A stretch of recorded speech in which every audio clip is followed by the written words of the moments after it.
Hello friends, my name is JJ, and one of the most inescapable aspects of modern American culture is Decadeology. This refers to the idea that every decade of American history has a unique bundle of defining cultural characteristics, and that the decade is therefore the most sensible way to observe, document, and sentimentalize the cultural evolution of American society. A while ago, I made an award-winning video with the concept of eras and how different countries think about cultural eras in different ways, often linked to the coming and going of different political regimes or wars and things like that. The other day, I went to a cool Vietnamese coffee shop in Toronto that claimed to be done up in the style of Vietnam's subsidy era, which is how the Vietnamese describe the gritty, practical aesthetics that dominated their country between the end of the war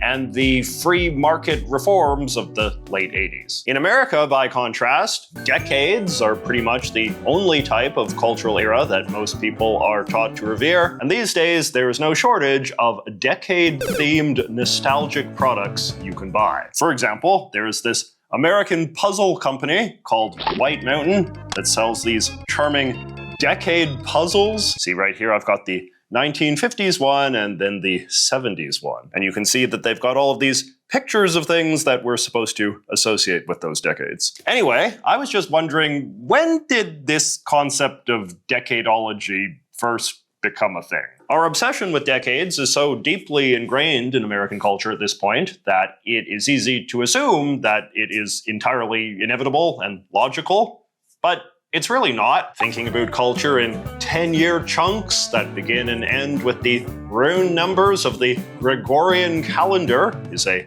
modern, arbitrary, and man-made system. So when did man first make it? Two of my favorite YouTubers made videos engaging with this question recently, Philip Edwards and Farrell McGuire, and what I learned from them is that this whole decadeology system basically began in the 1890s, a decade known as the gay 90s. The gay 90s. The gay 90s. Gay 90s. Gay 90s. It was the 1890s that was the first decade of American life that seems to have been subjected to aggressive attempts to identify and honor it as a clear and distinct 10-year period of American culture defined by clearly observable trends in fashion, food, entertainment, and technology that could be looked back on with sentimentality and celebration. And what is cool is that this sentimentality for the gay 90s is still very present in American culture to this day, even though it's getting increasingly abstract and stylized. Once you learn what it is, it becomes very hard to unsee it, as Phil himself says in his video. Once you adopt the 1890s as the lens to understand all these chains, you cannot unsee it. Which is interesting because the modern existence of gay 90s nostalgia implies that nostalgia for a specific decade can survive independently of anyone actually having memories of living through it, which suggests that even long after the boomers are all dead, sentimentality for the 50s, 60s, and 70s will probably still be going strong in some form too. But anyway, let us now talk a little bit more about what exactly the gay 90s were all about and why a desire to keep the legacy of that decade alive lingers to this day. So, a lot of big important developments happened in America between the end of the Civil War in 1865 and the dawn of the 1890s. It was a period usually called the Gilded Age. This was the time when railroads first went mainstream, when skyscrapers, streetcars, and electric lights debuted, when new technology to process steel and harvest oil spawned giant corporations and enormous factories, and when all sorts of newfangled household appliances like telephones, typewriters, cameras, and cast iron stoves went mainstream for the first time. The white man's settlement of all useful land on this continent was said to have completed, and a famous declaration was made in the US Census of 1890 that there was no longer a frontier left to explore. Barbed wire eliminated the need for cowboys, while harvesting machines slashed demand for farmers. It was thus an era defined by America mostly leaving its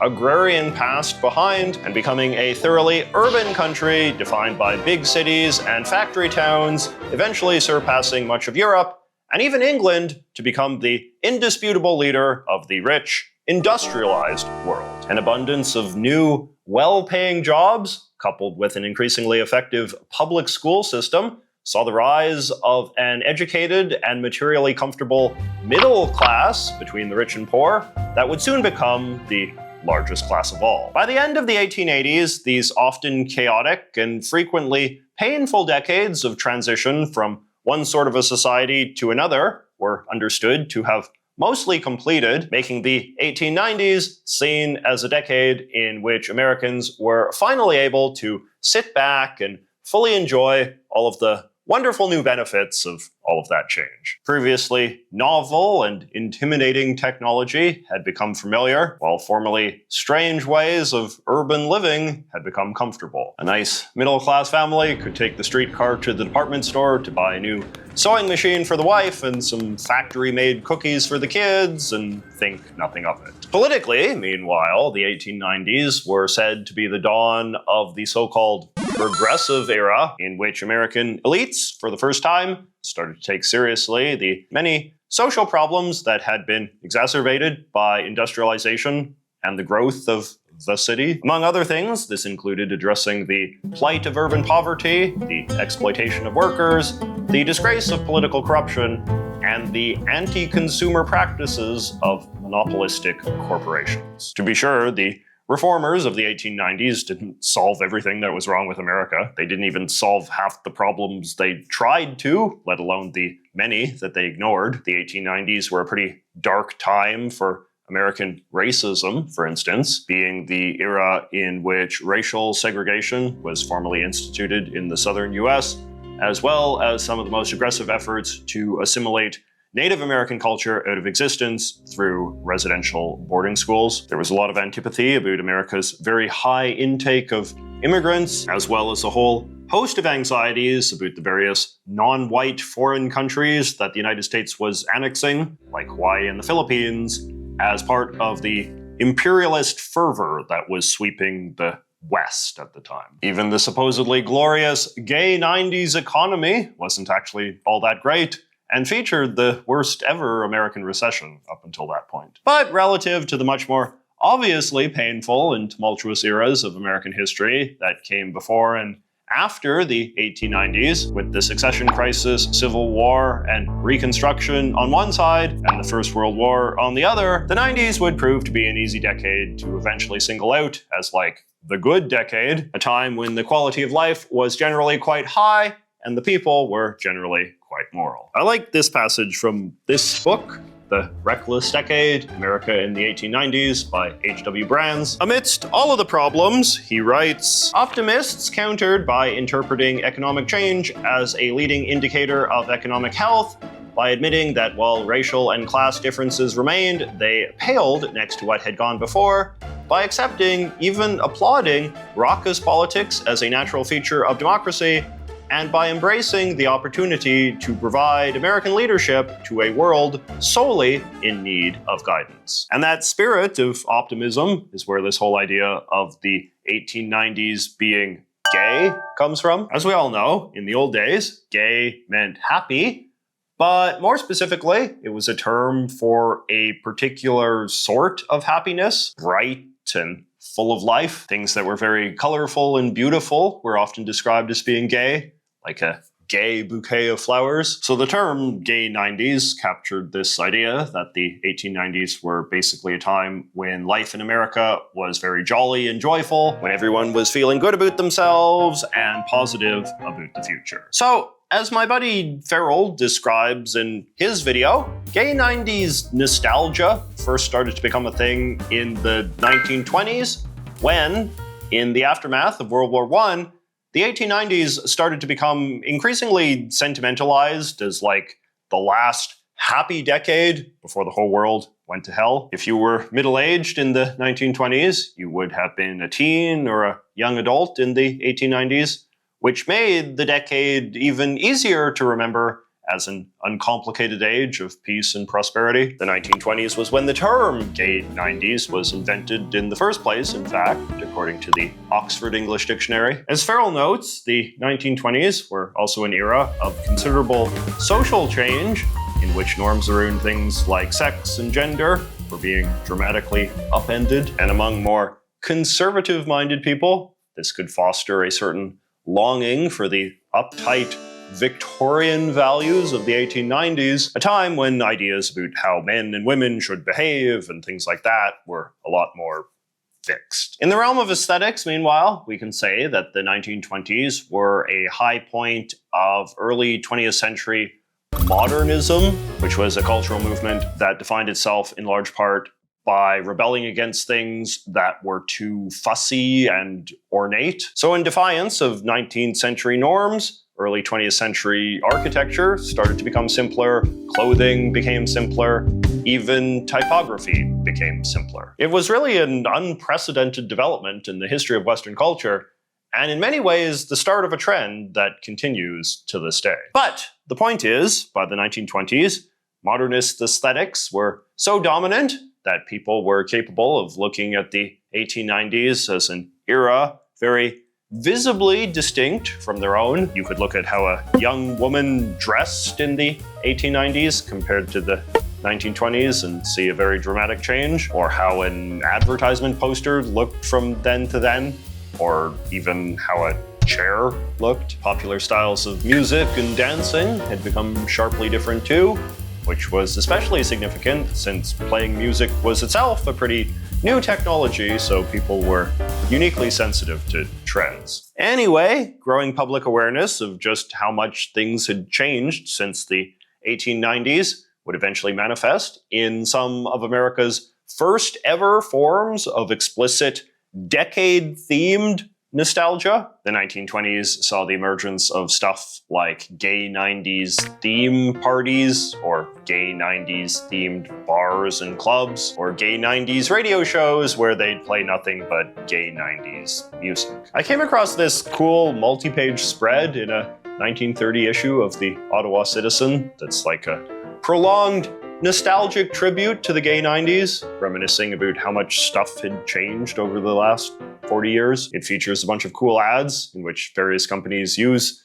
gay 90s nostalgia to promote their products, like this one from a bathing suit company. Whatever the style, we're always ready with the latest modes. So it's probably worth taking a moment to discuss what precisely came to define the gay 90s vibe. Broadly speaking, gay 90s stuff is defined primarily by the degree that it rejects modernist sensibilities, particularly anything sleek or minimalist. Iconic gay 90s typefaces, for instance, tend to be so-called slab serif or Tuscan fonts with very thick letters accentuated with spurs and loops and curls. Mixing a bunch of fonts together in a sort of collage style is also something that was very popular in the 1890s, but sort of fell out of fashion in subsequent years. It's a look that these days I think we tend to associate with stuff like old-timey wanted posters, or maybe a poster advertising a boxing match. Other popular design tropes would include things like red and white stripes, little curly vine-type flourishes on everything, and the use of hyper-detailed black and white engravings as the preferred method of illustration. In fashion, the gay 90s aesthetic is very conservative, often comically so, as we saw with the bathing suits. Women in particular were not showing a lot of skin, but were pretty into hats and parasols. Men, meanwhile, always had facial hair, often elaborately waxed mustaches or big bushy sideburns, with the dapper straw hat being the hat of choice. A lot of locations are very gay 90s coded, often because they were seen as being somewhat archaic places in the context of a modern economy. So like the circus is very gay 90s, as is the concept of a general store or even a barber shop. A lot of archaic 19th century objects have a strong gay 90s vibe as well, including penny farthing bicycles, pocket watches, monocles, phrenology heads, and quack medicine elixirs. In terms of interior design, gay 90s spaces are again stereotyped as favoring the more is more approach. I like this passage from this favorite book of mine, Everyday Life Throughout the Ages. The interior of the middle-class home was heavy with embossed wallpaper, dark furniture, and patterned carpets that formed the backcloth to the family's portraits and clutter of possessions that covered every surface. Drapes shrouded mantelpieces, tables, and pianos, and lace curtains and dark plants obscured both the light and the world outside. Now, obviously, not everything in the 1890s conformed to these same aesthetic rules, nor were all of these things tightly confined to just a single 10-year period of American history. But Decadeology is ultimately a bit of a pseudoscience. It's a process of simplifying and stereotyping history in order to make it seem more vibrant and exciting than it necessarily was. All right, so even if gay 90s nostalgia began in the 1920s, I would argue it wasn't until the immediate aftermath of World War II that it really went mainstream. By the time the 1950s rolled around, any Americans who had lived through the 1890s were starting to get pretty old, and even they had mostly experienced the decade as children. But the belief first popularized in the 1920s that the 1890s were like the last good decade had persisted, and in the aftermath of the Second World War, it became increasingly popular to find parallels between the gay 90s and the new era of peace and prosperity that America was now entering. Just like the gay 90s, the 1950s would be an era of all sorts of new and exciting factory-made consumer goods that newly prosperous middle-class families could afford. Indeed, in many cases, they would even be the exact same consumer goods, with America's emergence from war rationing and the Great Depression, meaning a return to the sort of middle-class novelties and luxuries that had been symbols of the previous age of abundance, but scaled back during bad times. You see this sort of thing a lot when you look at package designs of the early 1950s. Chips, candies, and sodas, which were three of the most iconic treats to emerge from the 1890s, were often done up in fun and playful packaging intended to have a gay 90s aesthetic. Going to restaurants was another thing that had first started to catch on with middle-class families in the 1890s, and as my pal Philip discusses in his excellent video, once a new wave of restaurant chains began to pop up in the 50s and 60s, they often tried very hard to capture a sort of gay 90s aesthetic, with interiors and furniture and even names intended to evoke the late 19th century. It's easiest to see the quirky names. Applebee's was originally TJ Applebee's RX for edibles and elixirs. Other chains like Orville Bean's Flying Machine and Fix-It Shop played on a similar historical theme. This was also the time when you first started to see the concept of old-fashioned really get exploited as a marketing gimmick. You know, old-fashioned hamburgers, old-fashioned cookies, old-fashioned potato chips, old-fashioned ice cream, old-fashioned root beer, and all that sort of thing. In many cases, this was just pure marketing hype, with the companies selling these supposed old-fashioned products, neither knowing nor caring how they were actually made 60 years ago. But they knew that the public associated stuff from the late 19th century with a certain level of luxuriousness that had been lost in the drive for frugality and efficiency that had characterized more recent years. As had been the case in the 1920s, a lot of this was also very much in conversation with the modernism of the times. The dominant mid-century aesthetic trend was aggressively minimalistic, which a lot of more conservative-minded people could find a little cold and bloodless. And then the 50s, of course, also saw the start of the space age and the atomic age, while new post-war technologies created a lot of new consumer goods that could be marketed on the basis of how high-tech they were. And if all that intimidated you, getting old-fashioned stuff made the gay 90s way could be a source of comfort in what were rapidly changing times. I mean, it's not for nothing that this was when companies first started using grandmas as a positive adjective. In the realm of popular entertainment, the gay 90s proved to be a particularly rich setting for many beloved movies and musicals of the time, where post-war abundance meant much higher budgets for things like costumes and sets, and in the case of motion pictures, color film. So the gayness of the 1890s was mined for all of its glamorous worth. In reality, fashion in the 1890s could be quite drab and monochrome, but in the mid-century Hollywood version, as depicted in movies like Hello Dolly, Meet Me in St. Louis, and Mary Poppins, everyone was constantly decked out in a super grandiose style, with the women always wearing these big colorful gowns and hats, and the men wearing stripy suits, and of course always a jaunty straw hat. And for those looking to play something on the mid-century record player, who needs all of that scary rock and roll when you can just listen to a comforting album of the greatest hits of the gay 90s? You know, the real bangers like In the Good Old Summertime or In the Shade of the Old Apple Tree. I only pray we'll meet another day. Today, there is literally no one on our planet who lived through the 1890s. The last human who did died in 2017. But nostalgia for this era that none of us can actually remember can still be found all over 21st century America. From pomade tins to whiskey bottles to hipster facial hair to all sorts of random millennial-run small businesses. In many ways, it is precisely because we don't remember the gay 90s that their aesthetics have become so much fun to sentimentalize. 135 years later, stuff done up in 1890s style is cool because it's so exotic and weird, a relic of a culture quite alien from our own that we only really have the capacity to appreciate on a superficial level, and sometimes the superficially cool is all you're really looking for. So I would be curious if you guys have some other examples of things that you would consider to be aggressively gay 90s coded, or if you have another decade of American cultural life that you would like to see me do a deep dive into, let me know in the comments, and I will see you next week.